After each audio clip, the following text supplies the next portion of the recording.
Price the Lord. ஆண்டவரும் இரட்சகருமாய் இருக்கிற இயேசு கிறிஸ்துவின் நாமத்தினாலே தினம் ஒரு தீர்க்க தரிசனம் என்கிற தேவனுடைய வார்த்தைக்கு உங்களை வரவேற்கிறோம். தீர்க்க தரிசனம் என்பது தேவ ஆவியால் அருளப்பட்ட தேவனுடைய வாக்குத்தத்தமான வார்த்தைகள் மாத்திரமே. இந்த நாளுக்குரிய தீர்க்க தரிசனமான வார்த்தைகளை வாசித்து நாம் செபிக்கலாம். எரேமியா 31வது அதிகாரம் 25வது வசனத்தை நான் வாசிக்கிறேன். நான் விடாய்த்த ஆத்துமாவை சம்பூரணம் அடைய பண்ணி தொய்ந்த எல்லா ஆத்துமாவையும் நிரப்புவேன் என்று ஆண்டவர் வாக்குத்தத்தம் பண்ணுகிறார்.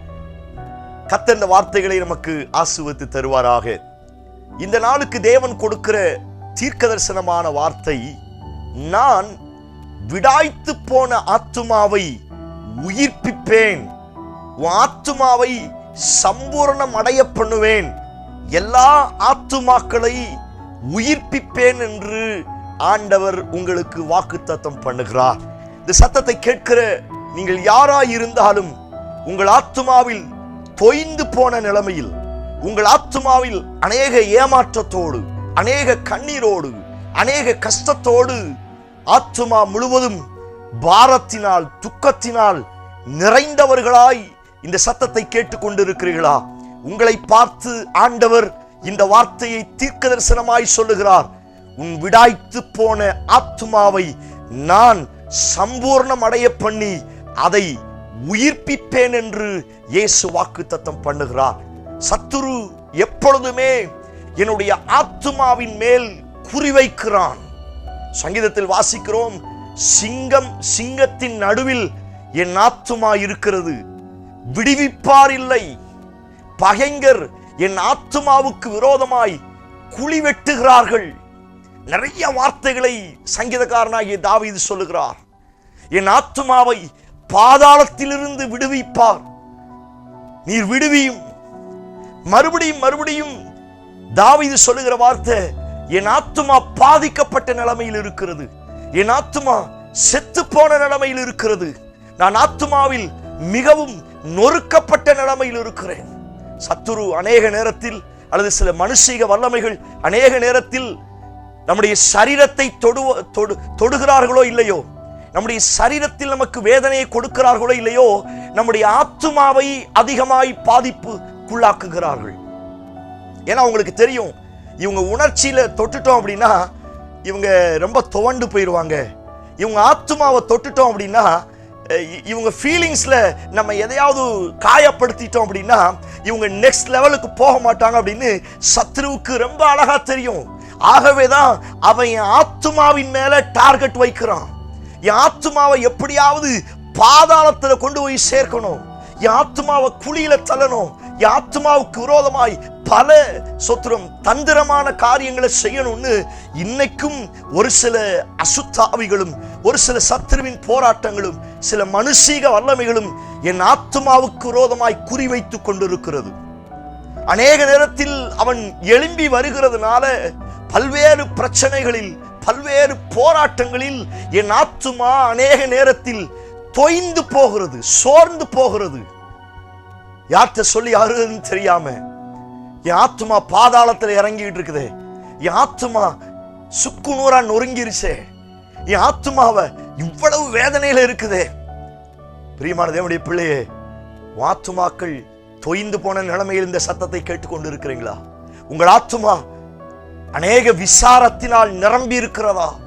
உங்கள் ஆத்துமா உயிரில்லாமல் செத்து போன நிலைமையில் இருக்கிறதா? இந்த வார்த்தையை கர்த்தர் உங்களுக்கு தீர்க்க தரிசனமாய் சொல்லுகிறார். விடாய்த்து போன ஆத்துமாவை நான் உயிர்ப்பிப்பேன் என்று இயேசு வாக்குத்தத்தம் பண்ணுகிறார். பிரைஸ் காட், ஹல்லேலூயா. நீங்கள் எந்த சூழ்நிலையிலிருந்து இந்த சத்தத்தை கேட்டாலும் இந்த நாட்களில் நிச்சயம் உங்கள் ஆத்துமாவை இயேசு உயிர்ப்பிக்க வல்லமையுள்ளவராய் இருக்கிறார். கடன் பிரச்சனையினால் உங்கள் ஆத்துமா தொய்ந்து போன நிலைமையில் இருக்கிறதா? பிசினஸ் நினைச்சு, எதிர்காலத்தை நினைச்சு, அல்லது ஒரு சில வியாதியினால உங்கள் ஆத்துமா தொய்ந்து போன நிலைமையில், வறண்டு போன நிலைமையில் இருக்கிறதா? எதிர்காலம் நினைச்சு, பிள்ளைகளை நினைச்சு, ஆவிக்குரிய வாழ்க்கையை நினைச்சு, உங்க பரிசுத்தத்தை நினைச்சு அநேக நேரத்தில் உங்கள் ஆத்துமா தொய்ந்து போன நிலைமையில், பல்வேறு கவலைகளினால இக்கட்டினால நிறைந்து இருக்கிறதா? என் லைஃப் இப்படி ஆயிருச்சே, நான் லைஃப்ல தோத்து போயிட்டேனே, நான் எப்படி மேல வருவேன்? சிங்கங்கள் என்னை சுத்தி இருக்கிறதே, நான் எப்படி நெக்ஸ்ட் லெவலுக்கு போவேன்? எல்லாமே தோல்வியில போய் முடியுதே. பிரியமான தேவனுடைய பிள்ளைகளே, வேதவசனம் சொல்லி இருக்கிறது, கர்த்தருடைய வசனம் ஆத்துமாக்களை உயிர்ப்பிக்கிறதா. Praise God, hallelujah. சங்கீதத்தில் அந்த வார்த்தை 19ஆம் சங்கீதத்தில் வாசிக்கிறோம், கர்த்தருடைய வேதம் ஆத்துமாவை உயிர்ப்பிக்கிறது. இந்த வார்த்தையை நீங்கள் கேட்டுக்கொண்டிருக்கும் பொழுதே நீங்கள் செபிக்க செபிக்க நான் பேசிக் கொண்டிருக்கிற தேவனுடைய வார்த்தை உங்களை உயிர்ப்பிக்க வல்லமை உள்ளதாய் இருக்கிறது. நீங்கள் விசுவாசிங்க, ஒரு நாள் உங்கள் ஆத்துமா தொய்ந்து போகாது.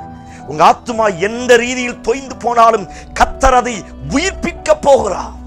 சங்கீதத்தில் வாசிக்கிறோம், கர்த்தர் என் ஆத்துமாவை எல்லா தீங்கிற்கும் விலக்கி காப்பார். Praise God, hallelujah. நிறைய தீங்குகளினால் உங்கள் ஆத்துமா நிரம்பி இருக்கிறதா?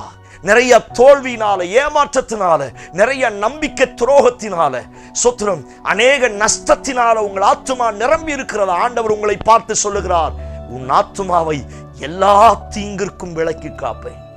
அடிக்கடி சொல்லுகிற வாக்குத்தத்தமான வார்த்தை, கர்த்தர் நித்தமும் நடத்தி மகா வறட்சியான காலத்தில் அவர் உன் ஆத்துமாவை தேற்றுவார்.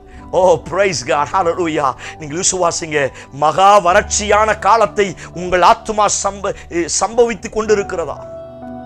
மகா இக்கட்டான சூழ்நிலையே, மகா பலவீனமான சூழ்நிலையே உங்கள் ஆத்துமா சந்தித்துக் கொண்டிருக்கிறதா? சகோதரனே, சகோதரியே, உங்களை பார்த்து ஆண்டவர் சொல்லுகிறார், இந்த மகா வறட்சியான காலத்தில் உன் ஆத்துமாவை நான் திருப்தியாக்குவேன். Praise God, hallelujah. உன் ஆத்துமாவை நான் சம்பூரணம் அடைய பண்ணுவேன், உன் ஆத்துமாவை நான் உயிர்ப்பிப்பேன் என்று கர்த்தர் வாக்குத்தத்தம் பண்ணுகிறார். ஓ praise God, hallelujah. அவர் வேதத்தில் வாசிக்கிறோம், ஆத்துமாவை உயிர்ப்பிக்க வல்லவர், அவர் ஆவியை உயிர்ப்பிக்க வல்லவர். இந்த வார்த்தையை கேட்கும் பொழுதே ஜெபிக்க ஆரம்பி, ஆண்டவரே என் ஆத்துமா பாதாளத்தில் இறங்கி விடக்கூடாது ஆண்டவரே. என் ஆத்துமா தொய்ந்து போன நிலைமையில் இருக்கிறது ஆண்டவரே. என் ஆத்துமா சிங்கங்களின் நடுவில் இருக்கிற ஆண்டவரே. நான் உம்மை நம்பி இருக்கிறேன். இந்த வறட்சியான காலத்தில் நீர் என் ஆத்துமாவை திருப்தியாக்கும், நீர் என் ஆத்துமாவை சம்பூரணமடைய பண்ணும், நீர் என் ஆத்துமாவை உயிர்ப்பியும். நீங்கள் சொல்லி செபிக்க செபிக்க நான் விசுவாசிக்கிறேன், உங்க உணர்ச்சியை கர்த்தர் தொட போகிறார், உங்கள் ஆத்துமாவை கர்த்தர் தொட போகிறார், உங்கள் ஆத்துமாவை கர்த்தர் காயம் கட்ட போகிறார். என்னோடு கண்களை மூடி செபிக்க ஆரம்பிங்கள். Praise God in Jesus name. Hallelujah. Yes Lord, in Jesus name. ஆத்துமாக்கள் அநேக கஷ்டத்தோடு யாரெல்லாம் என் ஆத்துமாவில் இவ்வளவு பிரச்சனை வச்சுக்கிட்டு இருக்கிறேனே, யார்கிட்ட சொல்லி அழுகிறதுன்னு தெரியாம ஆத்துமாவில் சஞ்சலப்பட்டு தொய்ந்து போன நிலைமையில யாரெல்லாம் இந்த சத்தத்தை கேட்கிறார்களோ, ஆண்டவரே ஊழியக்காரனாய் இருக்கிற நான் செபிக்கிறேன், இயேசுவின் நாமத்தினால அவர்கள் ஆத்துமா இன்றைக்கு உயிர்ப்பிக்கப்படுவதாக. தொய்ந்து போன எல்லா ஆத்துமாக்களையும் கர்த்தர் திருப்தியாக்குவீராக.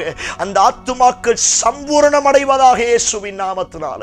அந்த ஆத்துமாக்களை கர்த்தர் காயம் கட்டி, ஆண்டவரே அந்த ஆத்துமாக்களை கர்த்தர் நீ திடப்படுத்தி எல்லா தீங்கிற்கும் விலக்கி பாதுகாக்க போகிறபடியினால் உமக்கு ஸ்தோத்திரம். இந்த வார்த்தையின் கீழே என் ஜனங்களை ஒப்புக் கொடுக்கிறேன். பெரிய காரியத்தை செய்யும் இயேசு கிறிஸ்து மூலம் ஜெபிக்கிறோம்.